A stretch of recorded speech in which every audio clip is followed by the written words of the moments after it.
magtatanghalian na, wala pa tayong kain, pero may isda sa refrigerator, kaya kuhanin na yan at lutuin natin na sinigang na iwan. Sinigang na banos kuno. So pinapakuluan ko lang yung bangos gamit ang tubig. Tapos luya, sibuyas, ayan, hiniwa-hiwa ko lang. Binalatan ng konti. Hindi na kailangan balatan ng marami yan. Hugasan lang. Ayan.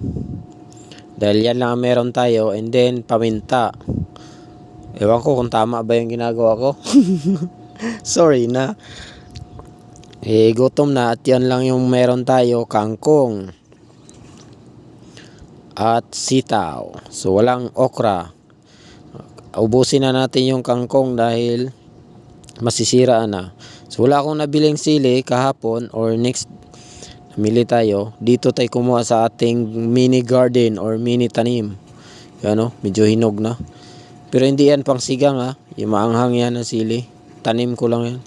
Dito sa kabila sa malawak na lote na hindi atin, kumuha rin tayo. Yung tama lang or sakto lang sa aking gagamitin. Ayan.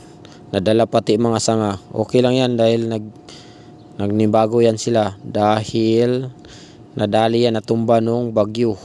Buti hindi na tumuloy yung mga bunga kaya napakinabangan. Ayan oh. Ayan. So dito naman dahil na 30 minutes na, nilagyan na natin ng sinigang mix. Yan. Mekos na yan. Isunod na yung mga siling green. Yun, may nakuha akong isang hinog. Pero ilagay natin yung mamaya pang anghang. Tapos yan, sitaw. Hinuli ko na yung kangkong. At dyan man maya after 10 minutes, tinikman ko muna yung timpla kung meron pa bang ibang ilalagay. Wala akong iba ganong timpla, mga asin, wala na. Yun lang sinigang. Hinubos ko nga lang. Kaya pagtikim ko ang asim. Pero sinigang nga maasim. Kalamansi sana, wala kasi akong nakita ang kalamansi. Wala siguro bunga mga kalamansi dito ngayon. So ayan, maya nilagay ko na yung kangkong. Ayan na yung itsura. Then after 5 to 7 minutes luto na siya. So kumuha na tayo ng ating kakainin dahil gutom na. Ayun lang, simpleng luto lang. Wala pang isang oras. Tapos durog na nga yung isda eh. Kasi pinol ko na yung volume or yung high nung ating lutuan para mabilis. Tapos di naman ganun karami ang tubig. Kaya sinigang mix lang talaga ang nilagay dyan eh. Na pampalasa-lasa. Siyempre nakatulong yung luya. Yan, yun yung version natin. Ano patatagalin pa ba yan? Tikiman na ay. Nilagyan ko lang ng sili para pang anghang konti.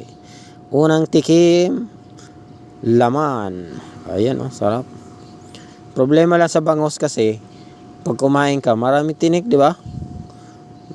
Himay-himay ka rin minsan eh, lalo sa bandang ulo na part. Naku po. Pero actually masarap din naman yung niluto ko. Yan, nakakatakam.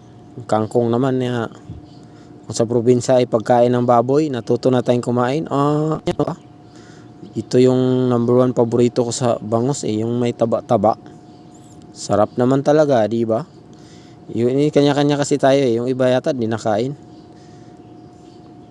Tapos ang taba pa yung nabili nating bangos. So medyo mahal nga lang yung pagkabili, gawa ng galing Bagyo rito eh. Kaya ganon, okay, alright. Kaya kunin na yung mga bahaw dyan, kung ano meron, sabay tayo kumain dahil gutom. Yan, ilagay na si plato yung ulo na yan at tirahin na yan. Yan oh. Yan ang problema sa bangos. Maghihimay ka lalo na bandang part ng ulo. So dito ko na lang tapusin. Bye bye. God bless.